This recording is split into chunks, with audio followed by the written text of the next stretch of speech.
For as long as there have been genuine luxury products, there have been fakes. The counterfeit market has made huge profit off of legitimate brands for decades. While many can look at these products and claim that they are a good alternative to the real deal, the reality is that the questionable morals and production practices of copycat manufacturers quite negatively impact both consumers and brands. Are fakes really that bad? Perhaps they're a good purchase. Well, let's take a look into the matter and see for ourselves. To put it simply, counterfeits are exact copies of products from established brands made by a separate third party illegally, often intended to deceive buyers who think they're getting an original product. Counterfeit goods have gotten good. In many instances, it's indistinguishable from the real deal. So many years of analyzing nuances in clothes and bags of sorts allows factories to make stuff with really high accuracy. Although yeah, some producers still make fake products that look questionable at best, overall, they've gotten nearly identical over the years. Lots of super cheap knockoffs are easy to find online that could easily pass as real. Things such as clothes, shoes, watches, jewelry, and even electronics are fake. Fake luxury is typically produced in underground facilities or sweatshops and distributed through street vendors, online marketplaces, and even some physical stores in certain regions. The appeal of these products are the cheap price. People looking to show off are gravitating towards buying fakes to satisfy their wardrobe and perhaps their wallet as well. But on the other side, the main problem of inauthentic luxury is people getting scammed. As in these cases, buyers expected to receive authentic items but instead were taken advantage of. Now, the majority of these counterfeit goods are produced in China, ironically where the majority of real stuff is produced too. Profit is the name of the game for sellers. The goal here is to pass off as much product as possible to of course make profit. Ethics?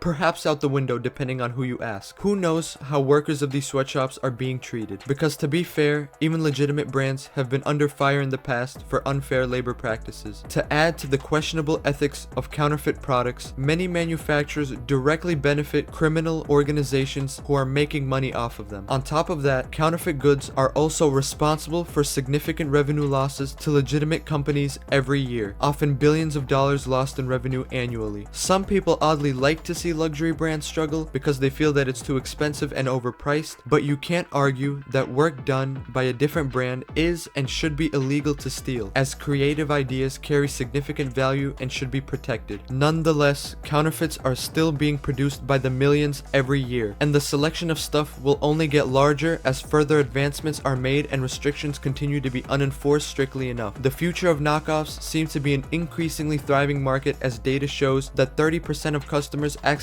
bought a fake product online over the last 5 years. Manufacturers will continue to perfect products and make sales to both suspecting counterfeit resellers and unsuspecting customers. Luxury brands invest significant resources in anti-counterfeiting measures, including holograms, serial numbers, and online verification tools to help consumers distinguish real from fake products. The battle between real and fake luxury has been ongoing for decades. The fake market is susceptible to lawsuits and all sorts of legal mess that would make this video too long if I were to get into it. Generally, I would suggest avoiding fake luxury because you just don't know what you're getting into when buying these things. Stick to real brands as long as you like them and can afford it. Dealing with defective products and shady suppliers can be a real headache, and it's better to be avoided. And remember not to buy fake luxury just to impress people. It'll come off as desperate and unnecessary. Learn to enjoy what you have and don't rely on the social value of luxury. Like I always say, focus on quality, functionality, and personal value that you get from a product.